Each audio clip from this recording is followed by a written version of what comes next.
नमस्कार, मैं हूं राम मोहन शर्मा। देश के पूर्व प्रधानमंत्री डॉक्टर मनमोहन सिंह को पूरा देश याद कर रहा है। उनके निधन पर नेताओं के श्रद्धांजलि देने का सिलसिला जारी है। सुबह प्रधानमंत्री नरेंद्र मोदी से लेकर गृह मंत्री अमित शाह, स्वास्थ्य मंत्री जेपी नड्डा, कांग्रेस के अध्यक्ष मल्लिकार्जुन खड़गे से लेकर सोनिया गांधी, राहुल गांधी और प्रियंका गांधी ने उनके पार्थिव शरीर पर पुष्पांजलि अर्पित कर नमन किया। और अभी भी डॉक्टर मनमोहन सिंह को श्रद्धांजलि देने के लिए नेताओं की भीड़ जुटी हुई है।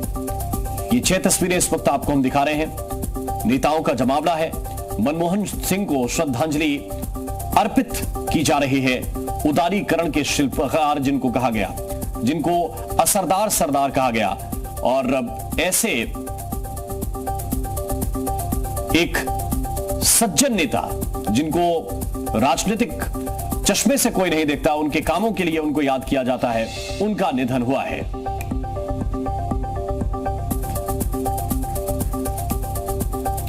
तो मनमोहन सिंह किस तरह से अपने पूरे जीवन काम करते रहे, कैसे 1991 में जब देश विपरीत परिस्थितियों में था आर्थिक मोर्चों को लेकर, तब उन्होंने उदारीकरण अपनाया। एक वित्त मंत्री के रूप में शानदार काम किया और फिर 5 बार वित्त मंत्री रहे, 10 साल प्रधानमंत्री रहे। छोटा काम नहीं होता। 33 साल राज्यसभा में उन्होंने दिए हैं और 92 वर्ष की उम्र में उनका निधन हुआ। विश्व के नेताओं के साथ उनका अंदाज हमेशा याद किया जाएगा।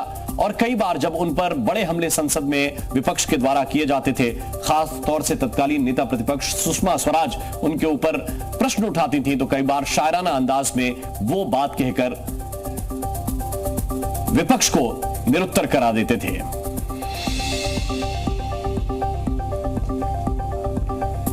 तो 26 सितंबर मनमोहन सिंह का जन्मदिन होता है और 26 दिसंबर को उनका निधन हुआ। 26 तारीख का या जब सा संयोग, और कल तो बहुत सारी चीजें ऐसी थी 26 तारीख को, वो महत्वपूर्ण दिन था। और इस दिन पर मनमोहन सिंह रुखसत हुए हैं और जो वो संसद में भी खड़े होकर कह रहे थे कि माना कि तेरी दीद के काबिल नहीं हूं मैं, तू मेरा शौक तो देख, मेरा इंतजार तो देख। और इस इंतजार के बाद पूरा देश उनको प्यार कर रहा है, पूरे देश का दीद उनको मिल रहा है।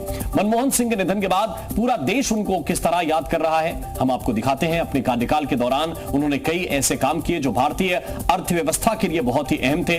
उनके बेहद सादे और सफल जीवन से जुड़ी 20 अनसुनी कहानियां आपको दिखाते हैं।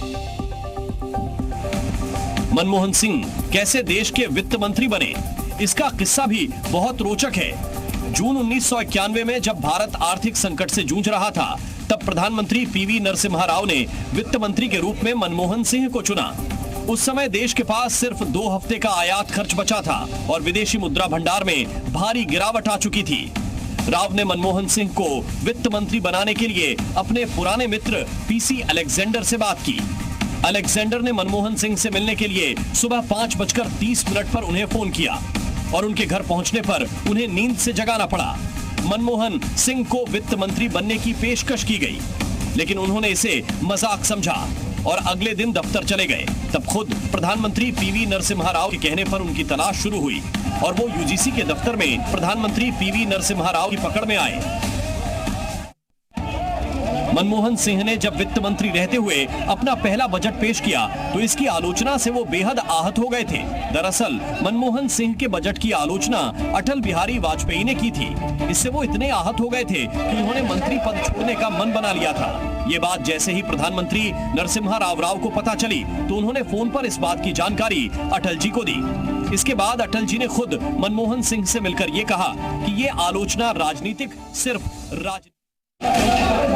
मनमोहन सिंह भले ही 2004 से 2014 तक पीएम के पद पर रहे, लेकिन वो कभी भी लोकसभा के सदस्य नहीं बने। डॉक्टर मनमोहन सिंह देश के इकलौते ऐसे प्रधानमंत्री हैं जो कभी लोकसभा के सदस्य नहीं रहे। डॉक्टर मनमोहन सिंह ने अपने राजनीतिक जीवन का पहला लोकसभा चुनाव देश की राजधानी दिल्ली से ही लड़ा था। हालांकि वो चुनाव में सफल नहीं हो सके थे। उन्हें बीजेपी प्रत्याशी प्रोफेसर विजय कुमार मल्होत्रा के हाथों हार का सामना करना पड़ा था। विजय कुमार मल्होत्रा ने उन्हें 30,000 वोटों से हराया था। मनमोहन सिंह के निधन पर उनको याद करते हुए योगी सरकार के मंत्री असीम अरुण ने भी एक किस्सा शेयर किया। ये किस्सा तब का है जब असीम अरुण तत्कालीन प्रधानमंत्री मनमोहन सिंह के मेन बॉडीगार्ड हुआ करते थे। असीम अरुण ने मनमोहन सिंह के साथ तस्वीर साझा की और लिखा कि डॉक्टर साहब की अपनी एक ही कार थी, मारुति 800, जो पीएम हाउस में चमचमाती काली BMW के पीछे खड़ी रहती थी। मनमोहन सिंह जी बार बार मुझे कहते, असीम, मुझे इस कार में चलना पसंद नहीं, मेरी गड्डी तो ये है मारुति। मैं समझाता कि सर, यह गाड़ी आपके ऐश्वर्य के लिए नहीं है केके, इसके सिक्योरिटी फीचर्स ऐसे हैं जिसके लिए SPC ने इसे लिया है। लेकिन जब कारकेड मारुति के सामने से निकलता तो वे हमेशा मन भर उसे देखते, जैसे संकल्प दोहरा रहे हों कि मैं मिडिल क्लास व्यक्ति हूं और आम आदमी की चिंता करना मेरा काम है। करोड़ों की गाड़ी PM की है, मेरी तो ये मारुति है। मनमोहन सिंह अपना निजी जीवन कितना सादे तरीके से जीते थे, इसका खुलासा भी उनकी बेटी ने अपनी किताब में किया है। मनमोहन सिंह की बेटी दमन सिंह ने खुलासा किया कि उनके पिता ने कभी भी अपने परिवार के किसी सदस्य को सरकारी गाड़ी का इस्तेमाल करने की अनुमति नहीं दी। परिवार के सदस्य चाहें तो किसी खास जरूरत के लिए भी इस गाड़ी का इस्तेमाल नहीं कर सकते थे। दमन सिंह के मुताबिक उनके पिता को घर के आम कामों में भी कोई खास अनुभव नहीं था। उदाहरण के लिए उन्हें न तो अंडा उबालना आता था और न ही टीवी चालू करना आता था। ये छोटे छोटे किस्से बताते हैं कि मनमोहन सिंह एक बहुत ही साधारण और ईमानदार व्यक्ति थे, जिन्होंने कभी अपनी निजी जिंदगी में किसी भी तरह की सुविधा को प्राथमिकता नहीं दी। भारत के PM रहे मनमोहन सिंह की कभी ऐसी हालत ऐसी थी कि उनको पैसे उधार तक मांगने पड़ते हैं। मनमोहन सिंह की पत्नी गुरशरण कौर की जीवनी सीक्रेटली पर्सनल का जिक्र करते हुए उनकी बेटी ने पिता के अनसुने किस्से सुनाए। बेटी दमन सिंह के मुताबिक कैम्ब्रिज यूनिवर्सिटी में उनके पिता मनमोहन सिंह के पास उस समय ज्यादा पैसे नहीं हुआ करते थे। उन्होंने बताया कि एक समय तो ऐसा आ गया था कि उन्हें अपने दोस्त से 25 पाउंड उधार मांगने पड़े थे, लेकिन उनके दोस्त ने सिर्फ 3 पाउंड दिए थे। मनमोहन सिंह के राजनीतिक जीवन से जुड़ा एक अहम किस्सा साल 2011 का भी है, जहां सुषमा स्वराज और उनके बीच शेरो शायरी के जरिए बहस हुई थी। दरअसल तब लोकसभा में वोट के बदले नोट विषय पर चर्चा हो रही थी और मनमोहन सिंह विपक्ष पर सवालों पर जवाब दे रहे थे। तभी दोनों के बीच शायरी के अंदाज में वार प्रतिवार हुआ था। माना कि तेरी दीद के काबिल नहीं हूं मैं,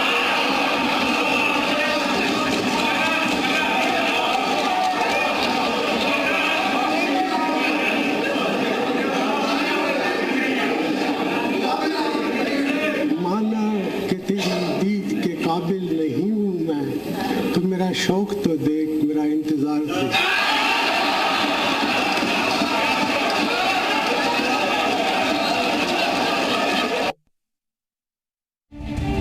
मनमोहन सिंह पहली बार साल 2004 में प्रधानमंत्री बने थे, जब कांग्रेस पार्टी ने आम चुनावों में जीत हासिल की थी। मनमोहन सिंह लोकसभा सदस्य नहीं थे, लेकिन कांग्रेस अध्यक्ष सोनिया गांधी ने उन्हें प्रधानमंत्री पद के लिए चुना। सोनिया गांधी खुद प्रधानमंत्री बनने से इनकार कर चुकी थी और उनका मानना था कि मनमोहन सिंह की आर्थिक नीतियों का अनुभव और अंतर्राष्ट्रीय कूटनीति में उनका योगदान देश के लिए फायदेमंद होगा। इसके बाद मनमोहन सिंह ने राज्यसभा से सदस्यता ली और प्रधानमंत्री के रूप में अपनी भूमिका शुरू की, जहां उन्होंने आर्थिक सुधारों और वैश्विक संबंधों को मजबूत किया। मनमोहन सिंह की जिंदगी में एक अजब संयोग रहा, जो जन्म से लेकर मृत्यु तक उनके साथ रहा। ये संयोग था 26 का अंक। मनमोहन सिंह का जन्म भी 26 को ही हुआ था और उनका निधन भी इसी तारीख को हुआ।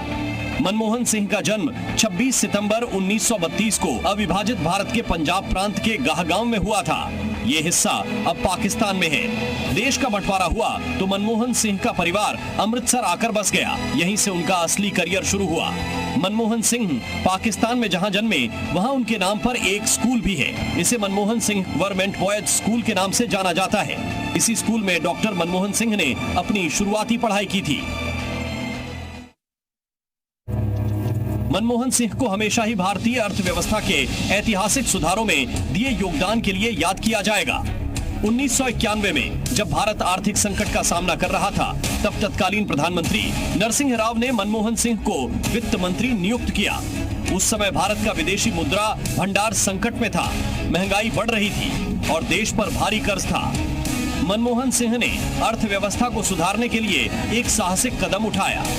उन्होंने विदेशी निवेश को आकर्षित करने, सरकारी नियंत्रण कम करने और आर्थिक उदारीकरण की दिशा में बड़े सुधारों की शुरुआत की, जिससे भारतीय अर्थव्यवस्था को एक नई दिशा मिली। इन सुधारों ने भारत को वैश्विक अर्थव्यवस्था से जोड़ने का काम किया और भारत में आर्थिक विकास की गति तेज हुई। ये एलपीजी सुधार भारतीय राजनीति और अर्थव्यवस्था के इतिहास में एक मील का पत्थर साबित हुआ। मनमोहन सिंह की एक बड़ी उपलब्धि अमेरिका के साथ परमाणु करार भी थी और इसके लिए उन्होंने अपनी सरकार भी दांव पर लगा दी थी। 2006 में डॉक्टर मनमोहन सिंह ने वॉशिंगटन में अमेरिकी राष्ट्रपति जॉर्ज बुश के साथ न्यूक्लियर डील साइन की। इसके जरिए परमाणु व्यापार को लेकर भारत का 30 साल का वनवास खत्म हो रहा था। इस डील के विरोध में लेफ्ट पार्टियों ने यूपीए सरकार से समर्थन वापस ले लिया। उस समय लेफ्ट के पास तकरीबन 60 सांसद थे। सरकार को सदन में विश्वास मत से गुजरना पड़ा। मनमोहन सिंह की सरकार ने सपा नेता अमर सिंह की मदद से 19 वोटों से विश्वास मत जीत लिया। मनमोहन सिंह को भारतीय अर्थव्यवस्था को सुधारने में अहम भूमिका निभाने के लिए जाना जाता है। 1991 में जब भारतीय सरकार ने आर्थिक संकट का सामना किया तो मनमोहन सिंह ने वित्त मंत्री के रूप में लिबरलाइजेशन और नीति सुधार की दिशा में कई ऐतिहासिक फैसले लिए। ये कदम देश को मनमोहन सिंह 2004 से 2014 तक देश के प्रधानमंत्री रहे।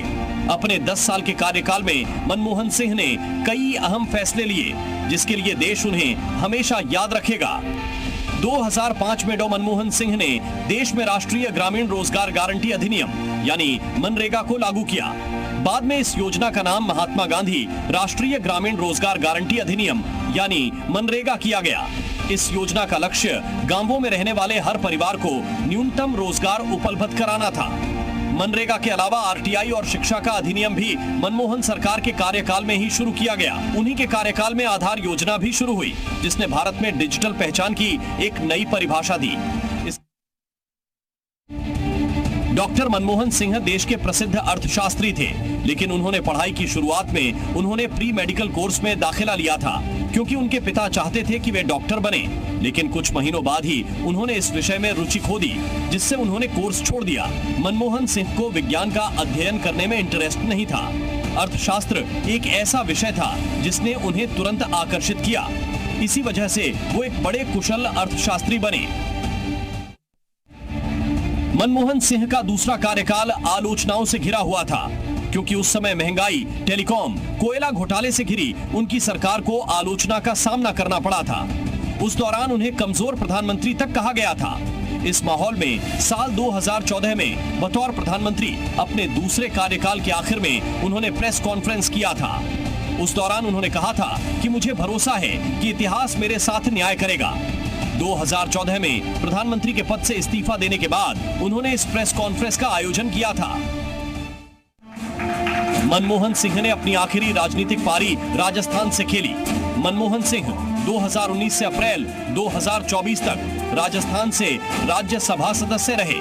2019 में जब वो राज्यसभा की एक सीट से उपचुनाव के लिए उतरे थे, जब इस सीट पर बीजेपी ने अपना प्रत्याशी नहीं उतारा था। मनमोहन सिंह का शुरुआती जीवन संघर्षों से भरा हुआ था। उनके जीवन के शुरुआती संघर्षों का जिक्र मनमोहन सिंह की बेटी दमन सिंह ने अपनी किताब में भी इसका जिक्र किया है। कहा जाता है कि उन्हें किस तरह पैसों की किल्लत से दो चार होना पड़ा था। अपने संघर्ष के दिनों में भी मनमोहन सिंह ने मेहनत करना नहीं छोड़ा और वह लगन के साथ अपना एक अलग मुकाम बनाने में लगे रहे। मनमोहन सिंह की तारीफ अमेरिका के पूर्व राष्ट्रपति बराक ओबामा ने भी खूब की थी। ओबामा ने अपनी पुस्तक ए प्रॉमिस्ड लैंड में मनमोहन सिंह की खूब सराहना की थी। बराक ओबामा ने जून 2010 में कनाडा में हुए G10 सम्मेलन के दौरान मनमोहन सिंह से मुलाकात के बाद कहा था, जब मनमोहन सिंह बोलते हैं तब पूरी दुनिया सुनती है। मनमोहन सिंह पिछले ही साल दिसंबर में शीतकालीन सत्र के दौरान भी व्हील चेयर पर राज्यसभा में पहुंचे थे। इस साल जब उन्होंने अपनी 33 वर्षीय लंबी संसदीय पारी समाप्त की तो प्रधानमंत्री नरेंद्र मोदी ने उनकी सराहना की थी। पीएम मोदी ने उस पल को याद किया जब मनमोहन सिंह व्हील चेयर पर मतदान करने आए थे। मनमोहन सिंह के नाम अनेक उपलब्धियां दर्ज हैं। वो गवर्नर बने, वित्त मंत्री बने और प्रधानमंत्री की कुर्सी तक पहुंचे।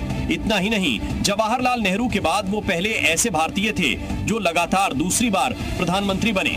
मनमोहन सिंह पहले 2004 से 2009 और फिर 2009 से 2014 तक प्रधानमंत्री रहे।